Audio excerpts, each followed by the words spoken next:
the rise in anti-Semitism right here in America has increased 464%. So it's not about politics and it's not about Israel. It's about hating Jews and anti-Semitism. This episode is sponsored by Therapy Notes, therapynotes.com. Be sure and check them out and be sure and use the promo code Gordon, Gordon, and you can try them out for 2 months for free.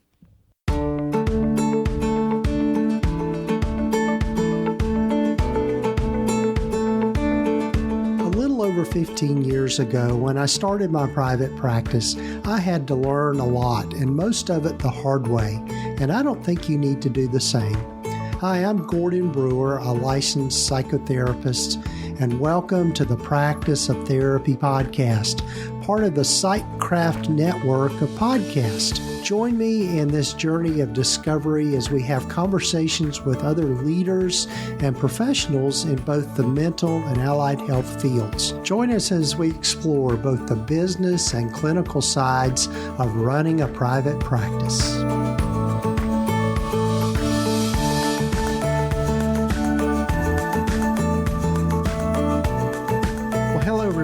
Welcome to the podcast. This is Gordon Brewer, and this is episode number 319 of the Practice of Therapy podcast. So glad you joined me, and I hope you're having a good week or weekend whenever you might be listening to this. And if this is your first time listening to the podcast, I'd invite you to go back and listen to all the previous episodes that are there. We've got 318 of them. And also take time to follow us or subscribe to the podcast wherever you might be listening to it. So in this particular episode, I had the privilege of being able to interview Malka Shaw. And Malka is a licensed clinical social worker up in the state of New Jersey, and she's licensed in New York and Florida as well. And we tackle a topic that is a quite sensitive topic given all that is going on in the world. But I felt like by having her on here, being able to give voice and give some understanding to things from a Jewish perspective. I really am not trying to be political, and I don't think Malka is either in the things that she says, but I think she is making people aware of how the events on October the 7th of 2023 has affected so many people across the country. I know I've had several friends and colleagues that are Jewish, and it's really hit hard. And so in this particular interview, Malka just kind of goes into that and also talks about the organization that she and her friend Stacey Shapiro started, the Kesher Shalom Project. And it's an initiative led by a seasoned trauma therapist and has trained over 2,000 therapists globally. And their training equips therapists with vital tools to aid Jewish clients during conflict and trauma assessments. And it's practical techniques and understanding and giving people some Jewish competency through a trauma-focused lens, and as well as addressing the intergenerational trauma and the pervasive impact of anti-Semitism. So it's an important conversation, and I hope you'll listen in. And I learned a lot from Malka and just all that she taught me about Zionism and all of those kinds of things. And I think it's worth a listen because it's not what you think it is. So stick around for my interview with Malka Shaw. Before we get to that, though, one of the things I'd love for you to do is go over to the newly redesigned coaching page that I've set up. If you'll go over to practiceoftherapy.com/coaching and consulting. And I've set up a new page there just to talk about the different ways that I work with people, both on an individual level and also in a group level. I've started our getting ready to launch just kind of a revamped mastermind group or membership community for anyone that wants to join and wants to do some deeper dive into solving the problems around their practice and learning how to run the whole business side of things, and also just learning from others. And so I'm calling it the Practice of Therapy Collaborative. And again, if you'll go to practiceoftherapy.com/coaching and consulting, you can find out more about that.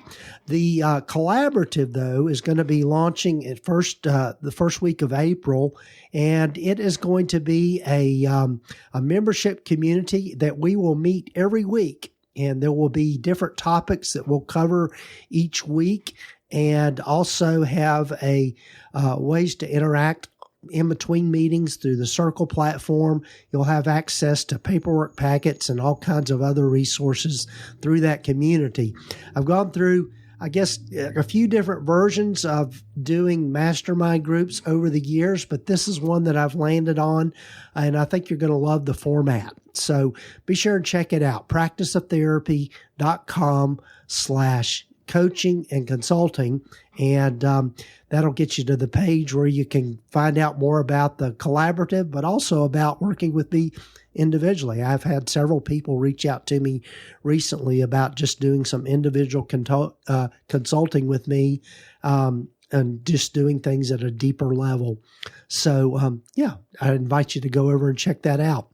And also, before we get to my conversation with Malka, I'd love for you to hear from one of the members of the Sightcraft Network, along with some information from our sponsor of the podcast, Therapy Notes. Hi, everyone. We are Dr. Melissa Thiessen and Dr. Karen Dick of Intentional Therapist, and hosts of the podcast Thrivival 101, a fresh take on self-care for female mental health clinicians.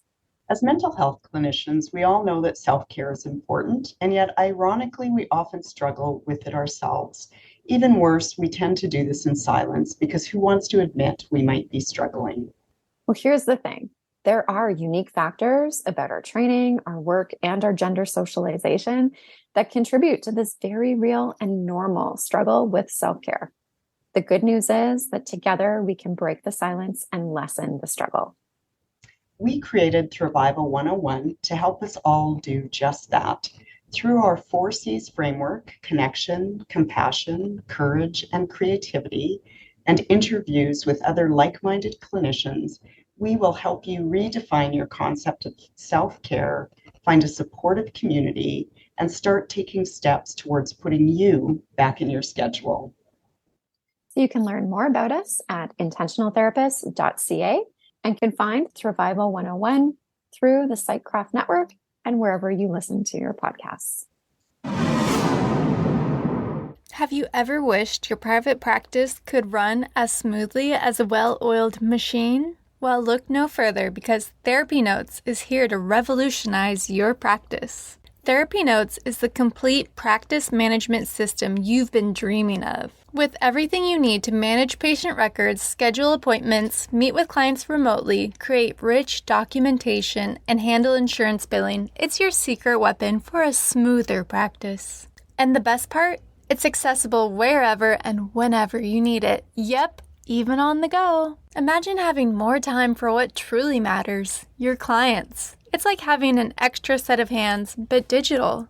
And here's the kicker. It's the very EHR Gordon relies on in his own practice. So, you know it's the real deal. Say goodbye to paperwork nightmares and hello to more time and better quality care. Check out Therapy Notes today at practiceoftherapy.com/therapynotes. Oh, and don't forget to use the promo code GORDON to get 2 months free. That's practiceoftherapy.com/therapynotes with the promo code GORDON. Enjoy the show.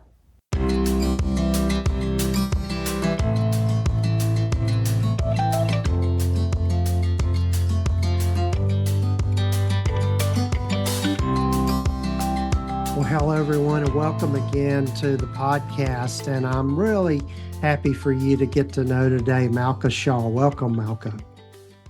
Thank you so much for having me. It's my pleasure. Yes. And I know it was good to kind of get familiar and get to know Malka is before we started recording.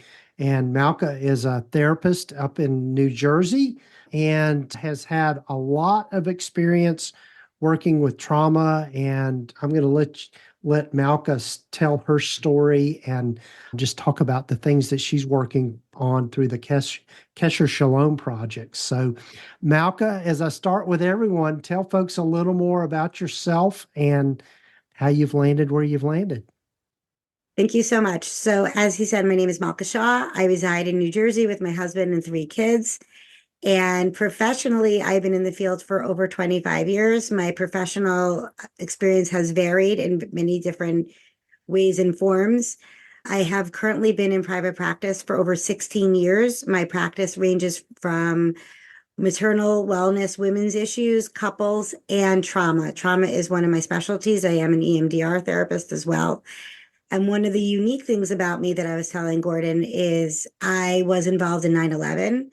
I was living in New York City and I was there for 9/11 and involved in working with the Red Cross and FEMA, debriefing all the first responders and very much involved in New York City. And since then, I've been involved in a lot of large scale disasters. And that's actually what put me in a unique position to step forward for the Jewish community after the tragedy of October 7th. Yes, yes. And I think it's something that's really in the forefront of our minds, given all that, particularly as we're recording this, given all that's happening in the Middle East and just, and I know even with friends of mine that are Jewish and just all, it's just really very heart-wrenching kinds of things and people are struggling. And it's, I think, too, as we were chatting about before we started recording, just making us more and more aware of just kind of some anti-Semitism that is probably been under the surface all along, but now we're really seeing it come out. So, yeah. So tell us what you're learning and tell us what we need to know about all of this. And I'm really excited to learn about the Kesher Shalom projects and the work that you're doing there. And I know my good friend Lisa Mustard, who's also part of the Sightcraft Network, is a dear friend, and I know she's involved with that as well. So She's on the board. She's on the board. She's really great. yeah, yeah. So there's a lot to be said. So I think one of the Mhm. things when you said things are under the surface for a long time, I think that's one of the levels of trauma that's hitting after is this level of betrayal. And, I liken it to some of the things I do in my individual practice, which is betrayal trauma. So I think what's happening for many people in the Jewish community is they're waking up to find that people that they thought were friends, colleagues, people that they would, hang out with at the gym or something recreational are now posting anti-Semitic comments online. And what do you do with that? How do you, where do you put space for that? And how do you reconcile that? And who is really there for me? I would like to just take a step back and just explain what the process was like for me when I woke up on October 7th. So I actually am observant. So I found out a little bit of a different way. It was in the middle of a Jewish holiday, so we abstain from electronics on those days. What happened is I was in synagogue celebrating a holiday, and all of a sudden, all these police cars just showed up at our synagogue. And all of a sudden we hear we're giving you extra security. You guys need extra security. And we're getting little bits and pieces of information because we can't watch it or open up our own phones that day. And in that moment, when they said we're giving you extra security, the police all showed up to protect us. I knew in my heart that something was off and my life was never going to be the same again. Mhm. And as the details unfolded, and as I realized that we experienced one of the most disgusting, devastating attacks in recent human history since the Holocaust, I knew my life was never going to be the same, and I knew things were going to change. Mhm. But why this is even more devastating, even in my experience in 9/11, is the biggest difference is in 9/11, the whole world came to support New York citizens. The whole world gave us empathy, and we were there. After October 7th, the world went silent. And then after the silence came the finger pointing. And there was macro gaslighting, pointing at the victims as being the people, you deserved it, you meant for it. And whatever your opinions are about what's going on in the Middle East, the facts remain that the rise in anti-Semitism right here in America has increased 464%. So it's not about politics and it's not about Israel. It's about hating Jews and anti-Semitism. Mm-hmm. The Jewish population is 2.2% of the United States. 60% of the hate crimes are targeted at Jews, reported hate crimes.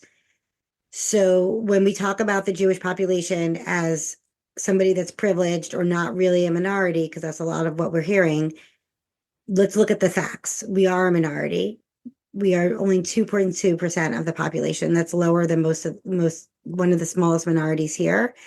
And we're not actually given a seat at the minority tables most often, especially in the fields of mental health. So there's just a lot of different pieces for it. So Kesher, just want to let everyone know, Kesher means connections and Shalom means peace. So what we're looking to do is just create connections with the Jewish community and the outside world, specifically in the fields of mental health. So we can just create an understanding and a peace and Shalom. We all just want peace, inner peace and external peace. Mm-hmm. Yes, yes. One question that comes up, and I know we kind of hit on this a little bit before we started recording, Malka, is I think it's probably a good idea for us to define what anti-Semitism might be, because I think maybe people out there might maybe saying things or doing things that are anti-Semitic and might not even realize it to some degree, or it's just kind of embedded in the culture with what we say and what we do, that I think people need to be aware of. I think that's an amazing point. Anti-Semitism is a form of racism. It's any kind of prejudice, discrimination, or harm against a specific people. What's a little bit unique about Jewish is Jewish could be a religion, an ethnicity, and a culture. Some people will relate to the religion, and some people will relate to the culture, and some people will relate to the ethnicity, and not the other. So you can have somebody who's culturally and ethnically Jewish, but not necessarily religious. So it's any kind of prejudice against the Jewish people. I think one of the myths out there is, well, I'm only an anti-Zionist, but I'm not anti-Semitic. And I would love to just clarify what that actually means, because I think now, especially on social media, there's a lot of definitions of Zionism which are just not true. So if you don't mind, I want to just tell people what the definition. Yes, I think that would be good. Yeah. Okay. So Zionism just simply means the belief that the Jews have the right to self-determination, meaning we have the right to survive, and that we belong, and that we would have the right to have our own homeland. 90% of people who are Zionists believe the homeland is in the land of Israel, but it doesn't necessarily mean it has to be in the land of Israel. And but it just means that they have the right to that land. And that having the right to the land does not exclude anybody else from living in the land. That's what I want to be very clear. It doesn't mean that we can't live side by side, but just that we have the right to have a place that's safe. Israel, as it is now, and I created in 1948, was created as a result of the Holocaust because there wasn't a place for safety. So what happens is, for most Jews around the world, just knowing that Israel exists and knowing that if something should happen ever again, they have a place to safety. So when people say I'm anti-Zionist, what you're really doing is you're saying you don't have the right to be safe. That's what we're hearing. We don't think you have the right to be safe, and we don't believe that you have the right to be safe. And Zionism doesn't mean that at all. And the other thing you should know is there's also a large portion of ultra-religious Jews who don't believe in the modern state of Israel, because they believe that Israel can only be returned through religious means when Messiah comes. We're not going to get religious here because I'm here as a therapist. But from a trauma perspective, what is the definition of trauma? Trauma is anytime you feel unsafe or overwhelmed, whether it's real or perceived. So threatening somebody's level of safety, understanding that Israel just represents, hey, if the Holocaust should happen again, we have a place to flee. But now if you're posting online, I'm anti-Zionist, meaning I don't believe that you have the right to safety. I don't believe that you have the right to defend yourself. I don't believe you have the right to self-determination. That is anti-Semitism. So we have the Zionist anti-Semitism. We have outright anti-Semitism when people are marching on college campuses for our destruction. And then there's small forms of racism, like the stereotypes you might see in social, on media, Hollywood, that's been going on for years, making fun of Jews. This, I mean, I guess we make fun of all cultures, but it's all racist. It's all a level of prejudice that exists. And then it just builds up to, this resentment, which isn't really there, which shouldn't really be there, and lumping all Jews into one category. The other thing people need to understand is that Jews are multicultural. The majority of the Jews are not Caucasian. They don't look like me. The majority of the Jews are what we call Sephardi and Mizrahi, which meaning they're either Spanish or dark skinned. So when people, use certain words against the Jewish people, saying, liking us to our biggest enemy, it's gaslighting on a huge level. Yeah. So I just think people need to be careful about, I'm not saying that you can't criticize the modern state of Israel, because we all can criticize. Name one government that you agree with. Do you agree with the American government 100% all the time? So you can criticize Israel, you can criticize Netanyahu, you can criticize the military strategies, but saying that Israel doesn't have the right to exist, saying that I hate Zionists is a form of anti-Semitism. And I want to be really clear about that. And I really want people to understand, when you're saying that, you're hurting people in their heart. Because imagine I told you people from Tennessee don't have the right to exist. I don't know that much about Jordan, or, therapists don't have the right to exist. You're lumping an entire group of people into one category. Right. Yeah. One of the things that comes to mind for me, Malka, as you're talking about this, is one of the, and I think this is such an important topic, just globally. I think is that what we've experienced in recent years is so much polarization of really just kind of wanting to put people into boxes, and taking this kind of black and white way of thinking about things. And what we know as therapists, and you were alluding to this even before we started recording, our job as therapists is to really meet people where they are and to understand their internal world. Well, part of anybody's internal world is the culture with which they came from, which really none of us has a choice in that. It's just how we happen to be born, and who we're born to, and all of that sort of thing. And one of the many hats that I wear is I'm a clergy person in the Episcopal Church. So one of the things I like to explain to people is that I identify as Christian by virtue of the culture I was born to.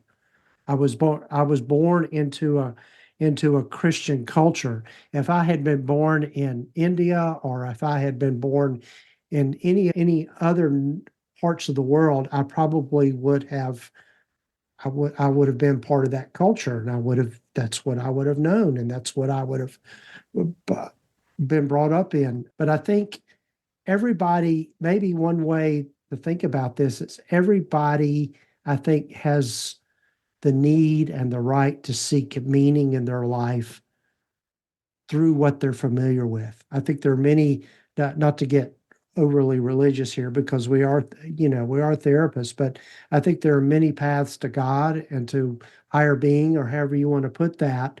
And I think what we have to do is we have to find what brings meaning to us, and brings, like you said, safety, and knowing that we're familiar, and that whatever we practice, or whatever we are born into, or the culture that we have to make sure that that's safe for everyone.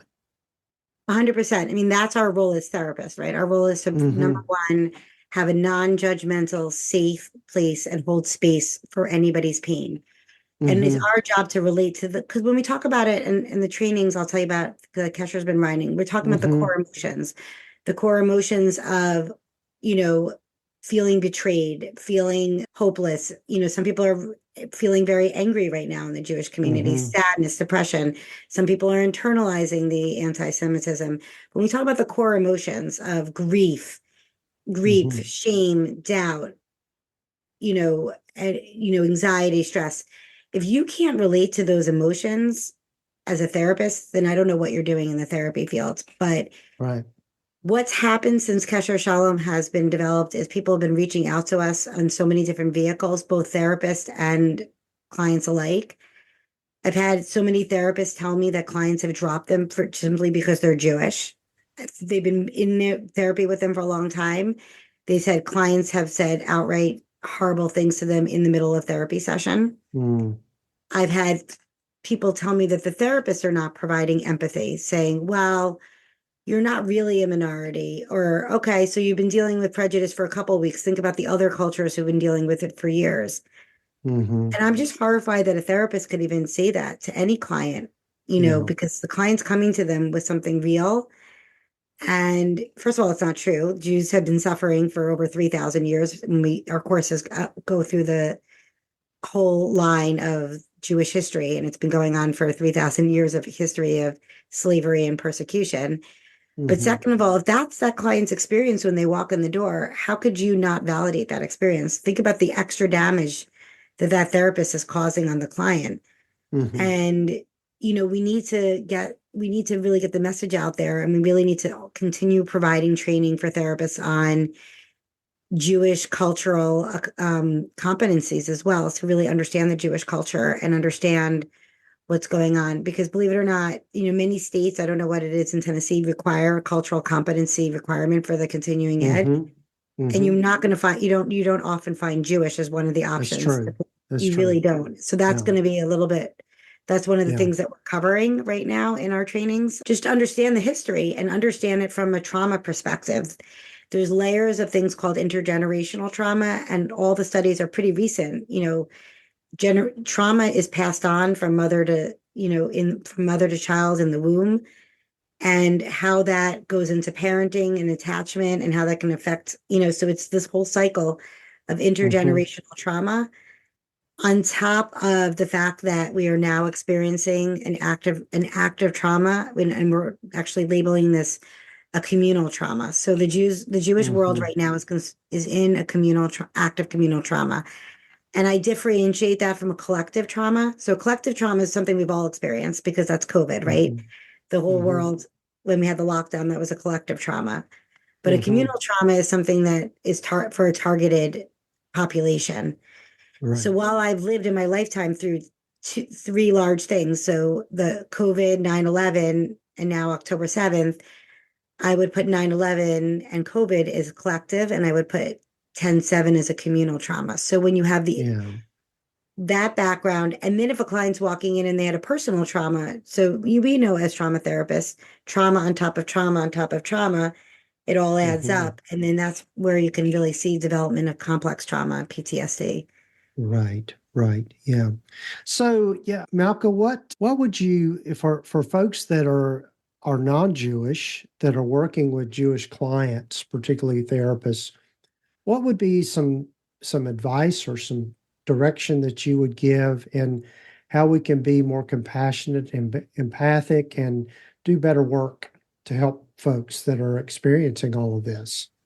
Right. Well, the first thing I want to say is politics don't belong in the therapy room.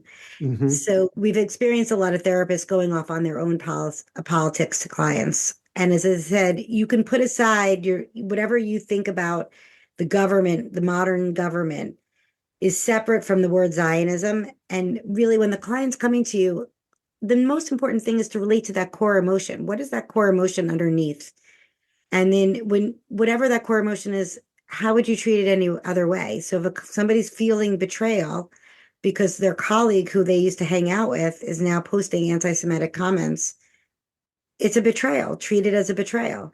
If they're, having self-doubt and it's affecting their self-esteem because they're internalizing the anti-Semitism, that's a therapy issue. How could how can you rebuild their self-confidence and and work through those feelings of shame and doubt?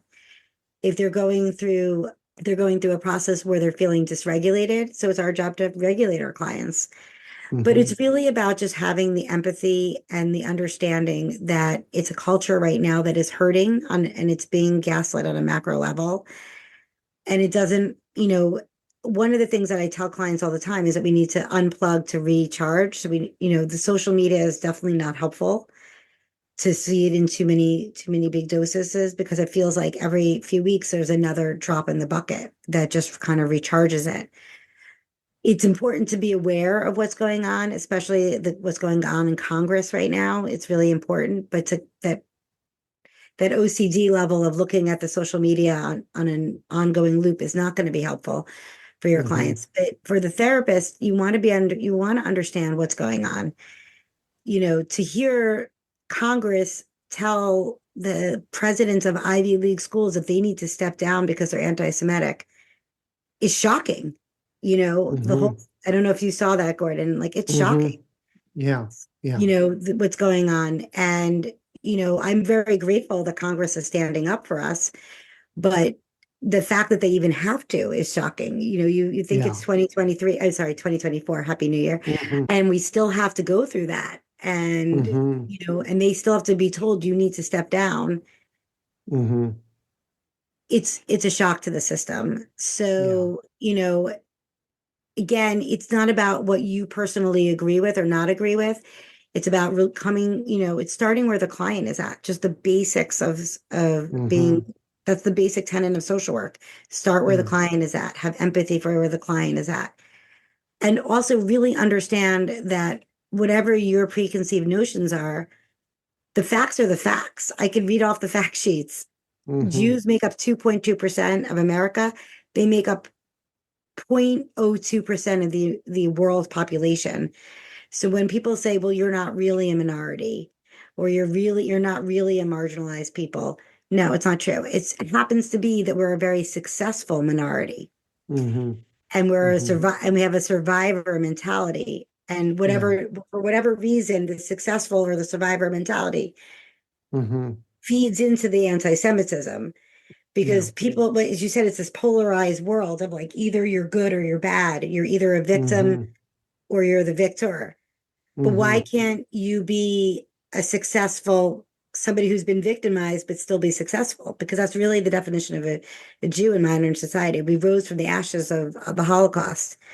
So, and when you look at some of the more successful professions, the numbers are not representative, meaning Nobel Peace Prize winners, people with PhDs, you're going to have a much larger than 2.2% of Jews who have accomplished that. So that also lights the fire, but it also makes it much more complicated. And the world is not black and white. And you have to look at all the different shades of gray when a client walks in the room.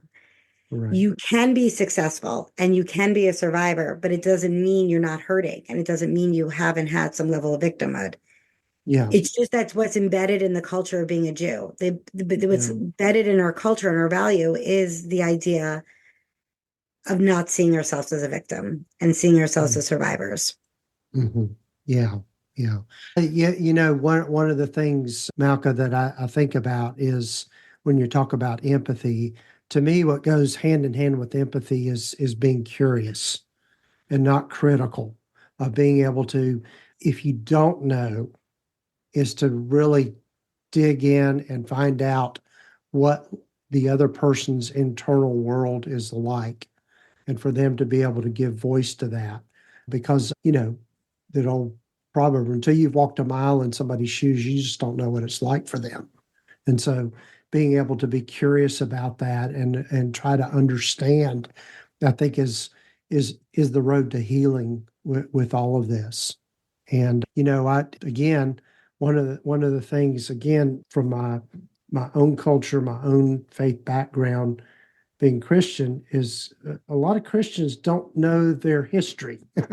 They don't know that we came from the Jewish tradition. Can I just say it? Yes. Jesus was a Jew. Yes, Jesus was a Jew. Can I just say it? Yes, absolutely. Absolutely. And I think that we need to be reminded of that, and reminded of, the traditions that we carry came from the Jewish traditions. And I think we need to be grateful for that. And so, so not only grateful for that, but we have more in common. When you really think about humanity, we have much more in common than we don't have in common.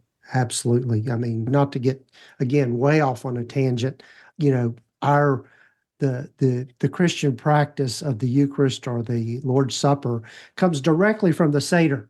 I mean, I know. it's just that simple. And it's so we again, it's I think people need to be aware of that. And I think if we can be grateful for that, be what's the other word I'm looking for? Just being humble with all of that. I think it's so important to recognize. Well, I think that's a lost part of being a therapist. Is being a therapist, you need to have a little bit of humility. And that's one of the things that it's also a tangent that I see with the younger population coming into the field. You need to have a level of humility. One of the things that I enjoy about being a therapist so much is just the getting to know such a wide scale of people. And especially because I'm in the New York area, a wide, vast of cultures. And when we talk about culture, it's not even the traditional sense of culture. Like I'll have nurses in an ER, or I'll have a lot of cops. And each of these professions have like cops have a culture, nurses working in a hospital have a culture, and we get to be a little like we get to have these little windows and really be a little Mm-hmm. bit of a jack of all trades and understanding of all different, every person is a different universe. And Mm-hmm. You come to being a therapist because you really love and care for people as just humanity. So that is Mm-hmm. one of the things. But then when I now hear all these stories about therapists who are so invalidating and not coming from a place of curiosity, coming from a place of judgment in the therapy room is the place that's supposed to be the safest in the world for somebody to Mm-hmm. express their emotions, is very disheartening, because Mm-hmm. it's something that I take a lot of pride in. I've obviously put in my time in the field and I'm very passionate about the work that I do. And Mm-hmm. I see how you're very passionate about the work that you do. So when we see, when there's bad therapy out there, it's hard for us to Mm-hmm. work through and manage. And it's really hard when clients come to us and they're like, well, maybe I could only go to a Jewish therapist, or who can I go see? And we don't want that either. We don't want to be isolated either. So, that's why we started doing these, we're doing these continuing ed courses. And that's why they're all coming from a trauma perspective. And that's why we're going to continue doing the continuing ed courses. And we're going to be putting out a lot of support groups out there. And we're available for organizations to come in and bring us in and do trainings for their staff. Several organizations have already reached out to us, and we want to continue the dialogue. And one of the best parts Mm-hmm. of our training is after the presentation, we open it. It's the dialogue that is open, Mm-hmm. and the stories that we hear through the trainings and the dialogue that's created is really one of the best parts. And it's just really eye opening Yeah. for non-Jewish and Jewish therapists to speak about, their experiences. And that's all we want. We just want to have an open dialogue and Yeah. an open discussion with people. Yeah. Yeah. And that's so necessary, just to have conversation and dialogue is really where we're gonna end all the polarization, all the hatred, all the racism that's going on. So yeah. Well, Malka, I've got to be respectful of your time, and I know we could spend all day talking about these important things. Tell folks about how to get in touch. Tell them about the Kesher Shalom Project and that sort of thing. Awesome. Okay. So we actually just launched a website. It's Mm-hmm. www.keshershalom.com. You could reach me at malka@keshershalom.com. In terms of finding out more information about the trainings, you can go as a professional, you can go on the website and sign up for our newsletter so you'll be always updated. We are going to be starting specifically doing Jewish parenting courses in the times of anti-Semitism, both for elementary school and parents of college students, as well as programs for college students. If you want to get in touch with me personally, my website is malkashaw.com. We kept the names very simple so people can know Mm-hmm. about it. And we hope to see you. We hope that you join with us and you can support us. And, you know, again, one of the things the Jews have had a long-standing history of supporting all the other minorities. So this is a time that we're hurting and we just want support, understanding, and empathy. And I think that's what every human being in the world deserves, is support, understanding, and empathy. And Yes. Gordon, thank you so much. It's really been my pleasure to get to know you, and you're just an amazing soul out there. Mm, And, we hope that we continue to work with you and have partnerships with you as yeah. well. Well, thank you. Thank you. I'm sure we'll be talking again here soon, Malka, and it's really been good to get to know you today.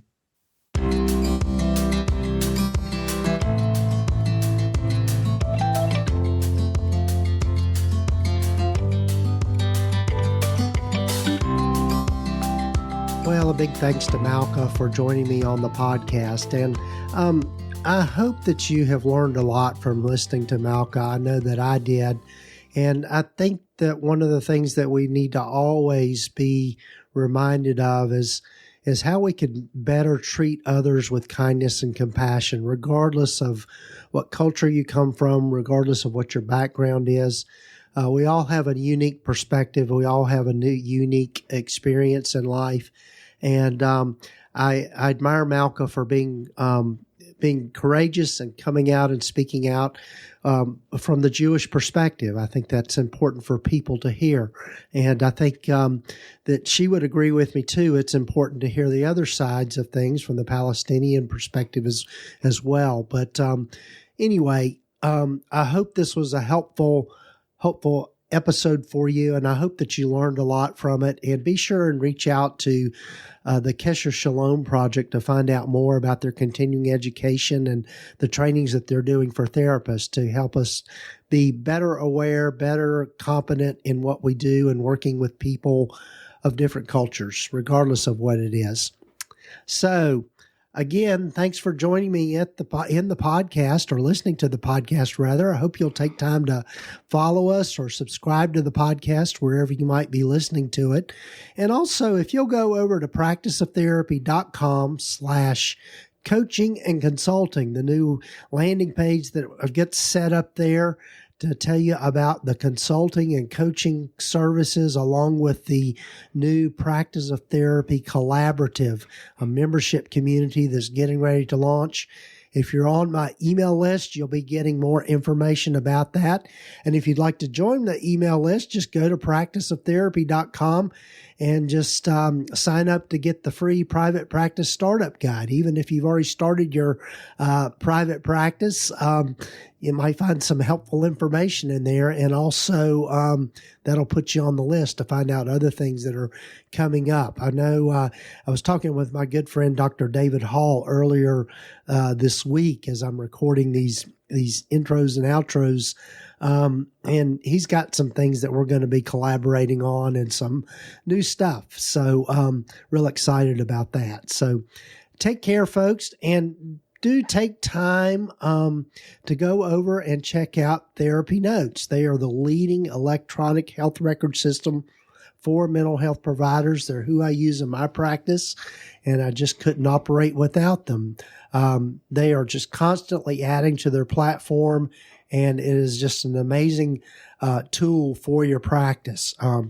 Everything from billing insurance to scheduling people, giving people a patient portal, and also sending messages to clients confidentially through their HIPAA secure platform.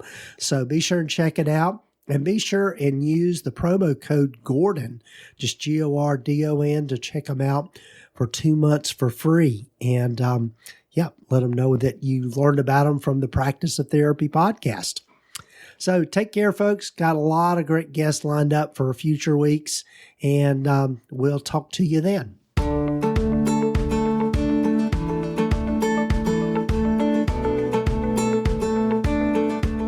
You've been listening to the Practice of Therapy podcast with Gordon Brewer, part of the Psychcraft network of podcasts. You can find out more about the other great podcasts in the network by visiting psychcraftnetwork.com. And if you haven't done so already, please visit us at practiceoftherapy.com and get your free private practice startup guide, along with a lot of other great resources and webinars and free things just by visiting. Also, be sure to follow us wherever you might be listening to your podcasts. This podcast is intended to be educational in purpose and is not intended to give legal, accounting, or counseling advice. If you need a professional, find the right person for that.